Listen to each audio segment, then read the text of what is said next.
ठंडी हवा खिड़कियों की दरारों से अंदर आ रही थी।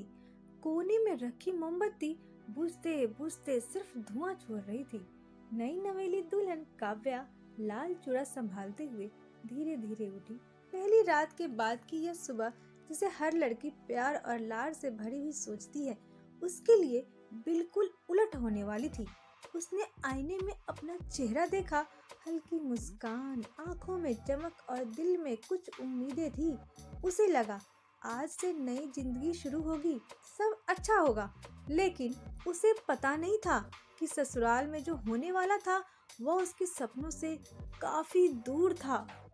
दोस्तों, आप सभी से रिक्वेस्ट है, प्लीज वीडियो को फुल वॉच करें और कमेंट में जरूर बताएं कि आपको मेरी कहानी कैसी लगती है।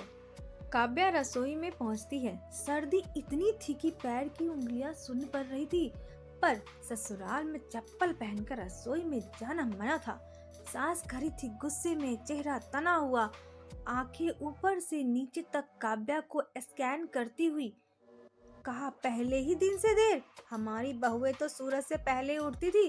ये काव्या का पहला ताना था। दिल पर लगा, लेकिन उसने चुपचाप सिर झुका लिया और कहा, माफ करना माँ जी। सास ने कहा, बस बस, बातें बाद में, दूध उबल रहा है, संभालो। काव्या ने जल्दी से बर्तन पकड़ा। बर्तन गर्म था, जिससे काव्या का हाथ जल गया। सास की आवाज गूंज उठी, हे भगवान, ये कैसी बहू लाई है? काम तो आता नहीं, नखरे हजार है। काव्या को लगा था ससुराल में उसका पति तो बहुत अच्छा है, लेकिन सुबह आरव ऐसा बिहेव कर रहा था जैसे उसे पहचानता ही ना हो। सास ने शिकायत की, तेरी बीवी को कुछ आता जाता नहीं है। आरव ने काव्या की ओर देखा भी नहीं और बोला, सीख जाएगी माँ, छोड़िए। अंदर अंदर काव्या टूटने लगी। नाश्ते की टेबल पर देवरानी ने कहा, मम्मी, हमारी शादी में तो 4 सूटकेस दहेज आए थे, भाभी तो इतने कम सामान में आई है। सास ने चाय की चुस्की लेते हुए कहा, किस्मत किस्मत की बात है बेटा। छुपा हुआ ताना साफ था। काव्या की आंखें भर आई। वह मुस्कुरा रही थी, क्योंकि उसे बचपन से सिखाया गया था, लड़की घर तोड़ने नहीं, जोड़ने जाती है। पहली रात में जो हुआ था, काव्या के दिल में वो खूबसूरत लम्हा बनकर था। लेकिन सुबह उसे पता चला, आरव ने घर वालों से कहा, मैंने शादी सिर्फ माँ के कहने पर की है, दिल लगने में टाइम लगेगा, फिलहाल किसी से ज्यादा उम्मीद मत रखना। काव्या ने यह बात गलती से सुन ली थी। उसका दिल वहीं टूट गया। सास के ताने दिन प्रतिदिन बढ़ते जा रहे थे। बहू, आटे की लोई गलत क्यों बनाया? दाल पतली क्यों है? गाजर छोटी क्यों काटा? घर के बाकी लोग भी उसके मजाक बना रहे थे, फिर भी काव्या चुप रहती थी। वह सोचती थी, मैं अगर दुख दिखा दूंगी तो वो जीत जाएंगे, लेकिन रात को वो अकेले में चुपचाप रो लेती थी। एक दिन ससुर की तबीयत अचानक खराब हो जाती है। सुबह सुबह सब घबरा जाते हैं। घर में कोई नहीं जानता था कि ब्लड प्रेशर कैसे चेक किया जाता है, दवाइयाँ कौन सी देनी होती है। काव्या आगे आती है और बोलती है, मुझे नर्सिंग आती है, पापा यहाँ बैठिए। सब हैरान रह गए। काव्या ने फटाफट बीपी चेक किया, नमक पानी का घोल बनाकर दिया, नींबू दिया, दवाइयाँ ढूंढ कर दी। 15 मिनट में हालात नॉर्मल हो गई।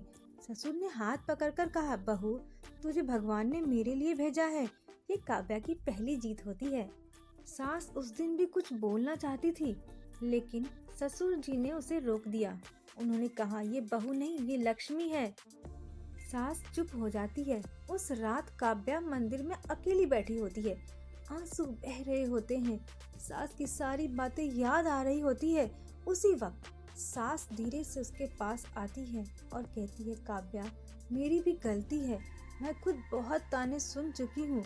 डरती थी कि कहीं बहू सिर पर ना चढ़ जाए, इसलिए थोड़ी सख्त थी। काव्या ने पहली बार सास को नरमी से देखा और कहा, माँ जी, घर बनाना मेरा भी सपना है। दोनों की आंखें भर जाती है। आरव छत पर गया और देखा काव्या चुपचाप बैठी है। उसने धीरे से कहा, मुझे गलत फहमी हो गई थी, तुम बुरा मत मानना, मैं कोशिश करूंगा समझने की। काव्या ने सिर्फ इतना कहा, मैं प्यार नहीं मांगती, बस थोड़ा सम्मान चाहती हूँ। आरव पहली बार सच में शर्मिंदा हो गया। कुछ ही दिनों बाद पड़ोस में शादी थी। सब तैयार हो रहे थे। देवरानी जेठानी महंगे कपड़े, महंगे गहने पहन रहे थे और काव्या अपनी एकमात्र लाल साड़ी में। पड़ोस की औरतों ने काव्या का मजाक उड़ाया। अरे इतना सिंपल, नई बहू है, थोड़ी तो शान लाओ। काव्या मुस्कुराकर रह गई, पर उसकी सास ने उसकी तरफ से बोल दिया, हमारी बहू शान से नहीं, शालीनता से पहचानी जाती है। सब हैरान रह गए। घर में एक दिन त्योहार था। सारी जिम्मेदारियां काव्या के ऊपर आ गई। पूरे घर की सजावट, मिठाइयाँ, पूजा की थाली, सब काव्या ने अकेले संभाला। पड़ोस की औरतें आकर बोली, इतना सुंदर सजाया हुआ घर हमने कभी नहीं देखा। देवरानी जेठानी को जलन होने लगी, पर सास ने गर्व से कहा, ये सब हमारी बहू ने किया है, अकेले। काव्या के दिल में पहली बार गर्माहट आ गई। पहली रात का सच उजागर हुआ। आरव ने शादी सिर्फ इसलिए की थी क्योंकि उसकी पुरानी गर्लफ्रेंड ने उसे धोखा दिया था। उसने काव्या से माफी मांगी।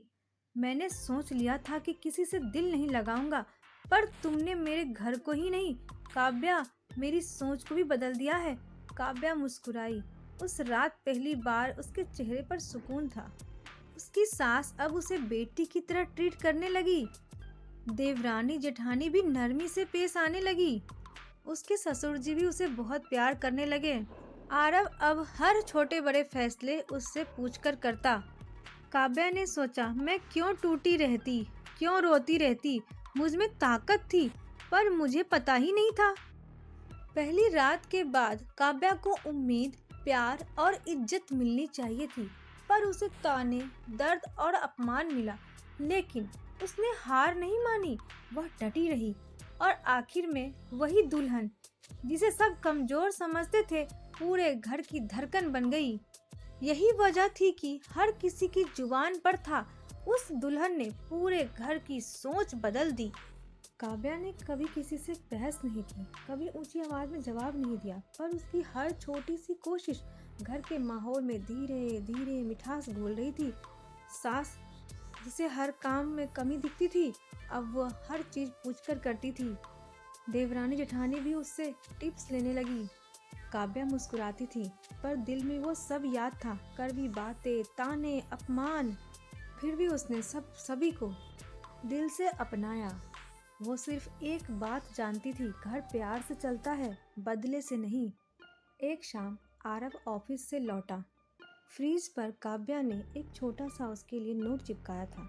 थक गए होंगे, हल्दी वाला दूध रख दिया है, माँ बाबूजी का खाना भी दे दिया है, आराम से नहाकर पी लेना।